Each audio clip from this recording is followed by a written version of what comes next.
Sierra had a sex addiction and related depression until her Freemason demons left her in Jesus' name. So, Sierra, you had an exorcism that really changed a lot of things in your life, you told me. Yes. And I heard from the stage because you testified in front of a bunch of people. Yes, I did. So this is Sierra. She is an oral surgeon assistant. She's going back to school to do what, dentistry? Hopefully, yeah. That's my game plan is to be a dentist. So, yeah. So what gives you the boldness to come in here and talk about casting demons out of people? Because people are going to see this, and they may think things about you that you. Well, they can think things, but I think the main thing is just the freedom. I mean, walking in the freedom that I have. I mean, before Deliverance, I just felt like I was just cooped up. I mean, I dealt with anxiety. As we talked about, what I've talked about on stage, I had a sexual addiction. I had other addictions. I had addiction with marijuana. Those were just things that I kept to myself. I lived in fear. I didn't want anybody to know about. But a part of me at the same time also thought that it was normal. I mean, the thoughts that were in my head, like lustful thoughts, I thought that was normal. I was like, oh, everybody experiences those. But in reality, that's just something that it's not normal, and it's not how the Lord has our plan and our heart desired for it. Yes.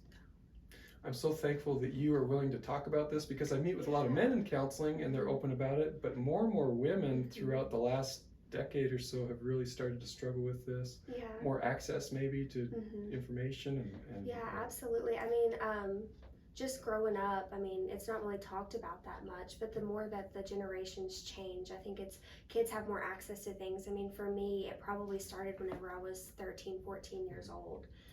And I mean, that's just something that you would never think that a 13 or 14-year-old kid should be open to, but the access that we have and just the internet and things, doors get opened. So, and then let along, before my deliverance, we found out that there was a lot of Freemasonry involved. And so what does that have to do with anything? Well, a lot of the oaths that they take, I mean, people don't realize that Freemasonry, I mean, I think you don't even realize who you're taking the oaths to until you're in like the 32nd degree, that they open up and tell you that it's to Lucifer. Yes. And then your family bloodline generational curses that you take, that your family takes, your great grandfathers. And people just think it's normal. It's based to portray that it's Christianity, but it's not. Yes. I mean, sexual addiction, alcoholism, it ran in the family, and then we finally realized what the source of it was, and it's just the enemy that attacks and is out to destroy. Yes. So a lot of good Christian men get into Freemasonry not knowing what they're getting into, and the first vows and oaths that they take are spiritually blinding and deafening. And Freemasons that are watching this, you don't know that you're spiritually blind and deafened until you get your demons cast out of you. But in Jesus' name, I bless you. Yes. And Sierra and I agree right now, and we bind the demons that you've been exposed to, the curses that are on your family, and we set you loose in Jesus' name. Come in and get freedom like Sierra's gotten from her family. Because it wasn't just you that you broke curses off of, it was your future generations. Future generations, and I think that's a lot of it, what it's all about too. Not only the freedom for myself, I mean, being able to not live in fear anymore, being able to not have those lustful thoughts, not wanting to have, that sexual addiction that I had, it's just gone. So lustful thoughts and sexual addiction, what's that have to do with demons leaving you? Yeah, I mean, that was just something that the enemy put in my mind. I mean, it was something that I craved. It was the addiction that I craved to do those things. And then once the demonic left, I mean, it was just, it's crazy the thoughts that people hear and they think that it's normal, but whenever that demon comes out, it's quiet. It's just a sound peace of mind. You can sleep through the night. You don't wake up and you're not tormented in fear. That's probably the most common benefit that I hear people say. I could think clearly and it was quiet. Yeah. It's kind of just like that fog is gone. Yeah. Now there are a lot of other things that people say, that there's a wide range of symptom reduction and alleviation, to use counseling terminology. Yeah. So what was the deliverance experience like? There are a lot of people that are watching that have no clue about this stuff, and they're going to, because we are breaking the stigma. Yeah. And you were a big part of breaking the stigma. You got up on stage as a young woman and you broke the secrecy. So what do you want people to know about what the experience was like for you? Yeah, I mean, deliverance, it can be terrifying. I mean, I'll be honest, I had sat through and helped with deliverances up before my own. And even knowing the process of how deliverance worked, the enemy was at attack telling you, you don't need to go. This is all normal.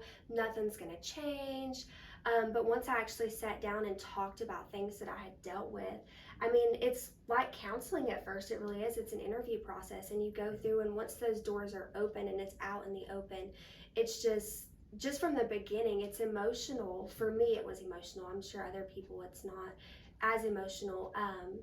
But just going through that and just having that relief and like getting it out there. But so far as actually when the demon came up, the first one, I mean, it's crazy, but it's like I wasn't there. I mean, I was Did you know there. what was going on? I was aware of what was going on, but it's still the best way that I can describe it. It's just like I was in the back seat. That's kind of the best way. Like imagine you're in a car and somebody's driving and you're just in the back seat, that you're just kind of hanging out there. Yeah. So I mean, some people, they're not aware, but for me, I was aware what was going on. But it was just the knowing and the freedom that I was going to receive at the end that made it all worth it. You said a minute ago that you were, it can be terrifying.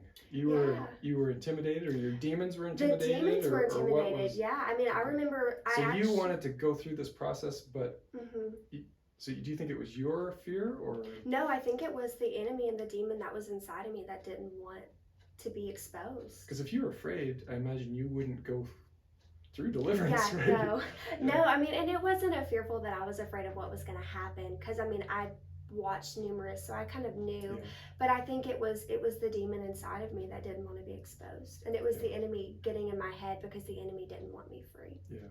And that sounds strange, but that's another thing that's very common. People sign up and they want nothing more than to get free, and then the night before, during their sleep, the morning of, it's tough for some people to get in here because the demons project their fear on, because they know what's about to happen to them. They are going to be tormented and interrogated. We don't have a conversation with them, but we get a little bit of information from them so that they can be renounced. And what does it mean to renounce? Because you said something earlier about I renounced some Freemason oaths or something. Yeah, so renouncing is pretty much, I mean, you go through and you renounce whatever oath that someone had taken. You renounce a sexual addiction, for an example. So you're breaking that vow that was taken. So there's or that power open door, you're closing the door in Jesus' name. Yeah, so we find that if I prick my finger or my son's heel and drop it on an altar in a Freemason lodge and dedicate my bloodline to Lucifer or Apollyon or something, that those words are powerful. And so you're saying renouncing is just it's severing, flipping the table and breaking what was said. Okay, so there's power, spiritual power in our words. Yes. So after what else happened during the deliverance? Physically, what did it feel like physically? Because some people, the enemy just talks so clearly into their mind, and then they have to tell us. Other people that did the evil spirits speak through you? What happened? It was in my mind, and it was really hard. My first session that I sat through, it was really hard that I didn't even, like, I couldn't fully say it. It was almost like something had my tongue. And then once the person who led my session realized what was going on, you know, they pretty much just made the enemy loose my tongue, so I was able to speak clearly. Okay. Who led your session? Mike. Okay. Yeah, Mike led my session.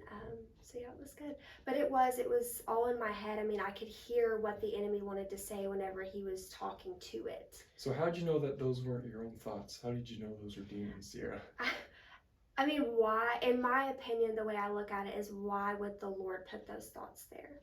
So I knew that that was the enemy trying to get it out, but the enemy also had my tongue and didn't want me to say it. I think that was kind of the clear point for me, is like, why can't I speak? Oh.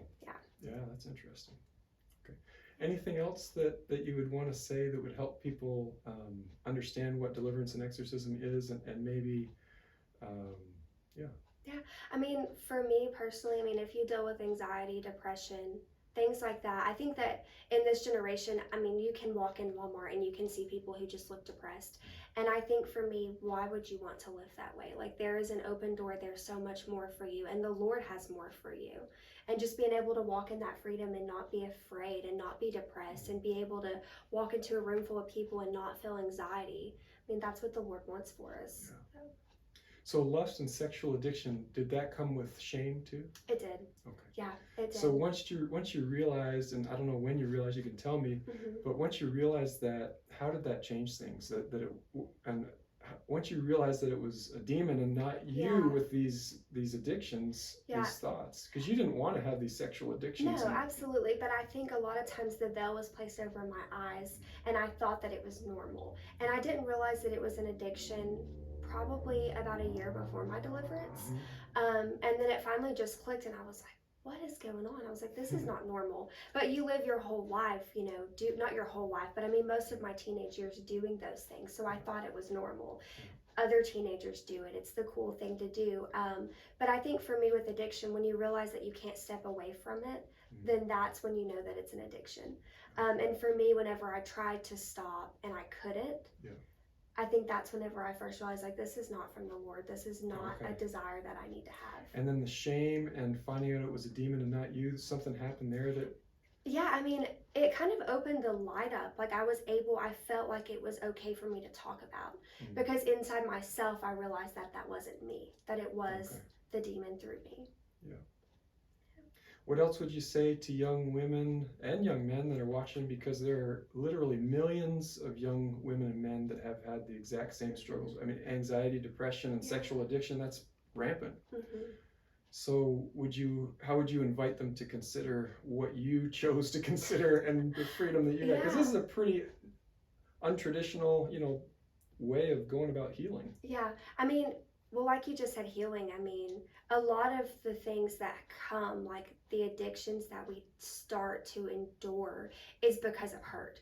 Not all of them, but I feel like a lot of it is because you've been through trauma, whether it was with family, relationship. And I think that it is a healing process. And once you're ready, I think that's the biggest thing about deliverance, is that you have to be ready for it.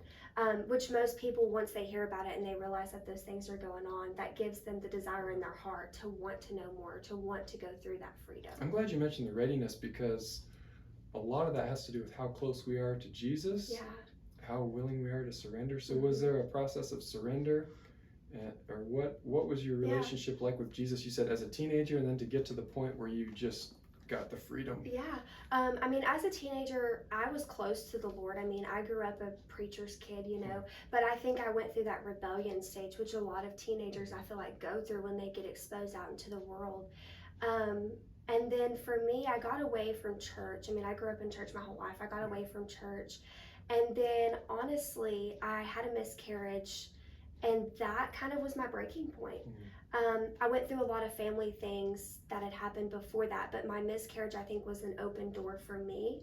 And I was so just depressed. Open door for depression, or to move toward healing? Both. Oh, an eye-opener. I think it was an eye-opener for both. I mean, I realized that I got you a weren't lot as close closer. Go ahead. Yeah, no, you're fine. I think the miscarriage actually helped me grow closer to the Lord.